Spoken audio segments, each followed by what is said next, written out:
120k bad beat jackpot. Yo, you wanna go play some poker tonight? Nah, I gotta grind. Dude, we haven't played in 2 days. Let's go to Winstar. Winstar? Alright, call Sash. Moment of truth. Yo, Sash. Me and Frank are going to the casino right now. Trying to come. Bro, I don't know. Bankroll's been taking the hits. We're going to Winstar. Alright, you know what? I'm down to DJ it tonight. Let's go. What up, boys? How's it going? We are here at Winstar. Under the table.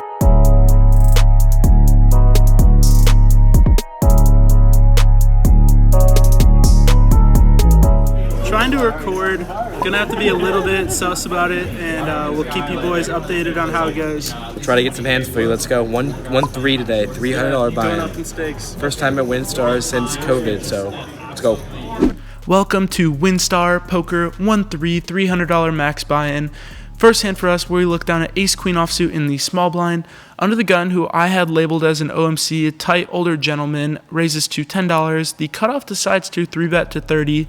I think my hand's very strong and not weak enough to fold, but I don't think it's strong enough to 4-bet. For those reasons, I decide to just flat this $30, and the under the gun player calls as well. So we're off to flop 3 ways, out of position. Comes 9 jack queen rainbow.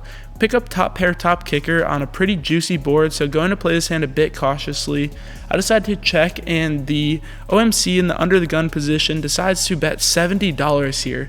Really weird, because typically you check to when you're not the original aggressor. He bets a very big sizing here, bets $70. I'm assuming maybe he's got some sort of 2-pair, flop the straight, or hit a set. So the cutoff decides to snap jam all in. He only had $65 total left in his stack. This is a really tricky spot. I think on pretty much any turn card, if it duds off, the under the gun position is probably going to jam, and I might have to fold it because I'm not exactly sure what I'm going to beat at that point. For those reasons, I decide to try to save myself $70 here, play a little tight and let this one go. A bit of a nitty fold, especially when the guy who I thought was a tight older gentleman shows ace-7 of diamonds, so an absolute brick for him. I'm not exactly sure what he was doing betting $70 there. And the cutoff shows pocket 10, so that makes sense why they would call the all-in. Really weird spot. Definitely a bit upset that I folded there, but who knows? We just sat down, so we'll keep running it up. Let's see what happens later on in the session. Starting this 1-3 session off in the big blind, we are at a passive table. This is not like Texas poker. Hijack limps, small blind limps. I bump it up to $15. I've been playing pretty aggressive already. Small blind folds, but the hijack does come along. We're going heads up. Flop comes king 4 jack rainbow. I bet $15, praying for a call, and we do see the hijack make a call. That is so important. He's a tight player. He's going to fold all his bad hands out and call with all his good ones. Now on the turn, we see a 5. I decide to check and kind of induce my opponent to bet his king queens, king jacks. He does bet. He makes it $20. We raise it to $100. Hijack quickly jams all in for $200 effective. I snap call. We were correct about the hijack being strong. He flips over pocket jacks. Set over set for our first hand. Monsters at Winstar. Let's go. Next hand, we got queen 10 offsuit in the cutoff. Under the gun limps, in the hijack bets $8. I decide to make the call here. The button, the small blind, big blind, and under the gun all make the call. So we are off to a flop. 1, 2, 3, 4, 5, 6 ways. Holy crap. 6 ways to a flop. Flop comes king, jack 5, rainbow. Great flop for us. We pick up the open-ended straight draw. Any 9 or ace will give us the nuts. Hijack decides to bet $25 when checked to. I decide to make the smooth call, and the big blind raises to $50. A min-click raise. Very weird. Under the gun then decides to call that $50, and now it's back around to the hijack. Unfortunately, they opened action back up for him. He rips it all in for $400 total. I only had $150 to start this hand because I had recently lost a pot right before this, before I had a chance to top up. With all this dead money in the pot, I'm getting a great price here with my open-ended. I'm happy to call all in for $150, and everyone else makes a fold, so we're off to a turn and river, heads up, already all in. Turn comes to deuce, and hijack flips over aces. Not feeling good, especially because he has 2 of my outs now. But who cares? We bink a 9 on the river. We absolutely bink it and scooping a fat pot our way to keep running up the session. Hopefully this will turn everything around for us. For my second hand of the night, yet again we pick up pocket kings. The low jack limps for $2, I raise to 17, and let me tell you about the small blind who makes the call here. He's in the 1 seat and he's playing very loose pre-flop. He is getting more drunk as the night goes on and his fold button is continually not working. The low jack calls as well, so we're going 3 ways to a flop, which comes 4, 6, 7, 2 hearts. This 1C player leads out for $20, the low jack folds, and I debate raising, but just in case the turn card is a scare card, I decide to just call for now, assess a turn. The turn is a 10, the flush draw does not get there, and now he checks. In case he's got a 5 or a hard draw, I want to bet here for value before that card comes. I bet $50 to charge a number of draws, and he makes a quick call. The river is a seemingly safe offsuit queen, and now the small blind leads into me for $100. I definitely don't believe him after seeing him show down a number of bluffs throughout the night. I do think about all the possible 2-pair combinations, but I just kind of close my eyes, make a call here with the overpair. But the small blind gets me this time. He shows 10-7 offsuit for turn 2 pair, and our kings get cracked. Don't worry, we'll have some monsters against this player later on in the night.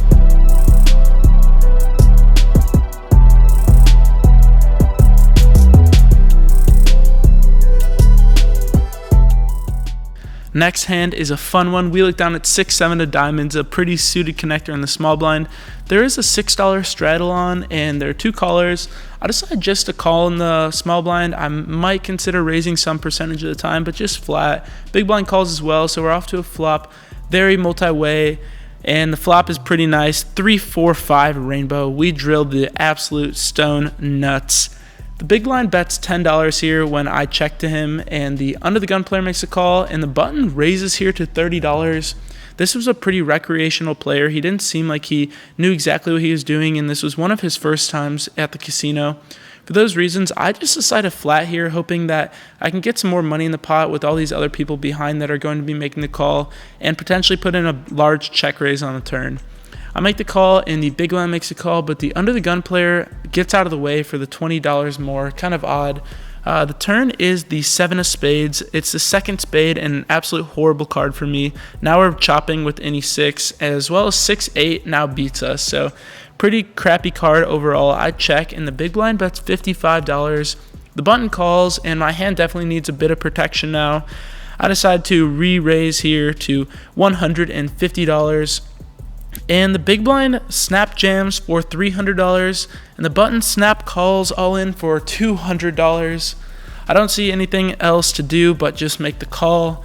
I make the call, and we all flip over our hands now. The big blind shows 6-10 of spades, so he has a flush draw right now as well as a straight. That 7 of spades was a brutal card for me. And the button shows pocket 5, so he flopped top set. Definitely hard to get away from. Don't blame him for getting it all in there. Luckily, the river comes the king of clubs, so we save some money there and avoid a lot of outs, and we end up splitting the button's money and scooping in a nice pot. Alright, this is a completely wild hand. I have really no analysis on it, but I just gotta tell you what happened. I looked down at pocket. Just kidding, not kings. I've got ace queen offsuit in the big blind. That player in the 1 seat is now in middle position. He raises to $12. It is 2 in the morning and he is playing any 2 at this point. The hijack calls, the button calls, and I call as well, going 4 ways to the flop, which is 2, 5, 10, 2 spades. I do have the ace of spades. I check. The maniac in the middle position bets 30. Everyone else folds. Now it's to me. I have the nut flush draw blocked. I don't normally want to bluff crazy players, but I honestly think that ace queen high could be good here. And I also think that he is betting way too often. He's got to fold one of these flops. He's got to miss one of these boards, right? So I do check raise here to $80, and The middle position player does not fold. Unfortunately, he calls. It's actually $85 he calls. Uh-oh. Going off to the turn, which is an ace of diamonds, guys. I now bet $80, and the middle position player does not disappoint with another call. Going off to a huge river card, which is now an 8. The problem is here, I cannot put him on a range, so he really can't have any 2-pair combination. With only 1 pair, I don't feel exactly crazy confident to bet all in for value. So now I decide to check to induce a bluff.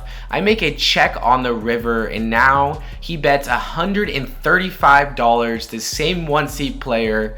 I gotta make a call. That is what I do. Close my eyes and put the money in the middle. The 1-seat is sad as to show, as he has 5-9 offsuit for 1 pair. He does not suck out on us this time, and we get all his money back and then some. We bust this guy for the night. Oh boys, buckle up. This is a juicy one. 6-7 of spades on the big blind. Under the gun limps, and +1 decides to bet $7. Middle position makes a call, and I decide to get tricky here. I 3-bet with the suited connector on the big blind to $45. The under the gun player folds, and +1 makes a call for $45, and the middle position player goes all in for $45 total. That's all he had left in his stack. We're off to a flop 3 ways with a side pot now between me and under the gun. Flop comes 7, 5, 6, 2 hearts. Absolute great flop. We flop top 2 pair. I decided to bet $50 here, not too big, hoping to entice a call from a lot of weak holdings. I bet $50, and the under the gun player calls. The turn is a 3 of spades, so now there are 2 hearts and 2 spades out there, as well as some straight draws. A 4 got there, but I didn't really expect him to have a whole lot of 4s in his range. For that reason, I'm going to keep betting here, but I'm going to bet small. I bet $50 again, and he makes a call, just trying to build a pot here. The river is a great one. The 7 of diamonds, we boat up here, having the absolute nuts. Nothing beats us, and I'm feeling pretty good. However, now if he has an overpair, he has a pretty solid 2-pair, so I want to bet big and hopefully get a call from him. So I bet $150. Unfortunately, he makes a fold, and we flip over our boat, and we are good, scooping in a real large pot coming our way. Okay, before I get into my last hand, look at this wild hand we saw. The bad B jackpot was hit at Winstar. Quad aces losing to a straight flush. The person who won over $50,000 because of this hand was actually a friend at my table. So his friend came up to him and said, "Bro, I got you covered. Whatever you lose tonight is on me." So knowing that it is 4 a.m. in the morning, it is our last hand, and this guy is playing any 2 cards with no repercussion of whether he loses or wins.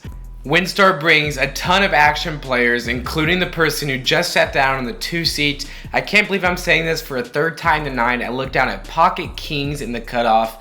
This person in the 2 seats under the gun, he bets $9, which makes me think he's pretty weak because he only raised a small amount to his normal sizing. The low jack player makes the call. I re-raise to 30 for value, and both players make the call. Going off to a flop, which is Jack 2-9. Pretty dry board. When it checks to me, I bet $40, and the under the gun player now re-raises me to 120. I think he can be doing this with ace jack, king jack, queen jack, 8-10, or queen 10 as bluffs. I think there are a couple hands for value I'm beating. For that reason, I do make the call here. Going off to a turn card, it is a relatively dry card. I'm expecting him to jam all in, and that is what he does. He goes all in for $80. Once I call the flop, I price myself in. I quickly call, and the river is a queen. He flips over pocket 9s for a flopped set, and we lose this hand. Pocket kings are cracked again. Our monsters are going down. We are now a little bit in the red, actually down about $100-something. Final hand of note for me, we look down at queens, 2 red ones in middle position, lovely ladies. +1 bets $10, and I 3-bet here to 30. Small blind flats my raise, so got to play a little cautious around him, assuming he's going to have a lot of strong pocket pairs, hands like that. +1 decides to make the call as well, so we're off to a flop in position with a great hand, 3 ways. Flop comes Jack 5-9, 2 hearts. Pretty solid flop overall, not too scared of a whole lot. When it checks to me, I decide to bet $50, and both players make the call, so that's a bit odd. Maybe they both have jacks. That would be the best case scenario. Turn is the 7 of spades. Only one draw gets there, 10-8, but I'm not expecting them to really have 10-8 a whole lot. It checks to me, and here I decide to exercise a little bit of pot control. Looking back, I definitely wish I went for value here just because there's so many hands that I can obtain value from. Don't forget to check out our Instagram at the NextGenPoker. We post a lot of our hand reviews there, and we'll post live updates while we are playing, and we actually take polls on some of the hands. For instance, I actually polled on this one. So anyways, I decided to check the turn. Unfortunately, I wish I bet. We're off to a river now, which comes the king of clubs. Small blind takes the betting lead now and leads out for $75. Middle position thinks about it for a while and makes the call, which was really unexpected for me. Now I got a decision to make. What do I do, call or fold? This was actually where I entered the poll on Instagram. We ended up getting the results here with over 200 votes. The results came in, 43% of people voted that I call and 57% of people voted that I fold. Well, here are the results. I ended up making the fold. My thought process was that King Jack gets there, Queen 10 gets there, all the most obvious draws, as well as anyone that might have called with a King High flush draw just hit top pair and might be trying to squeak out some thin value on the river. I let it go, trying to make a tight fold. Both players show ace jack. My mind was swirling on this one, not exactly sure. There was definitely a ton of value to be had on the turn. Overall, I think I played this hand poorly, but that's the great part about poker. Everyone gets to chat it up. The community is great, and getting to learn from each other and hear about other people's perspectives on hands really helps me learn a lot. So make sure to follow us on Instagram and participate in those polls, and always just go over hands with your friends. Great way to keep on learning and get better at the game. You guys know what I'm saying? When you go to the casino with your friends, one person is doing really well, one person is doing really bad, and they just do not want to leave. Well, that switched a couple times throughout the night. Jack was down a lot of money early in the night and he wanted to stay. Then Sasha unluckily goes down and he wants to stay. My stack myself has gone up and it's gone down plenty of times tonight, but right now it's down $100. I got about 600 or a little more in my stack. It is 3:53 in the morning. The poker room closes at 4. On my second to last hand, we pick up King Queen. I don't have the footage, but I'll run you through it real quick. Hijack makes the $17. His friend just won the bad beat jackpot and promised to cover all of his losses. I call and early position calls after limping. Flop comes 9-10 jack. We flop a straight, the nuts. Hijack bets 20. I raise to 60. Early position folds, and now Hijack makes the call again.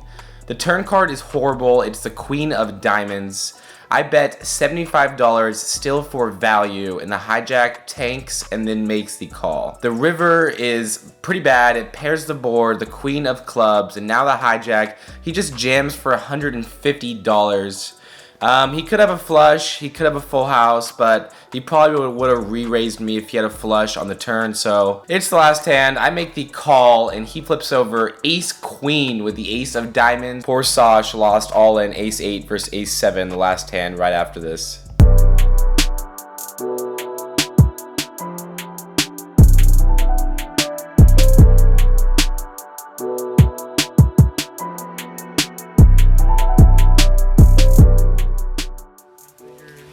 So it is 5:30 in the morning. Unfortunately, we stayed way too long and somehow made a profit. I was into the game for $700, out for $1,025.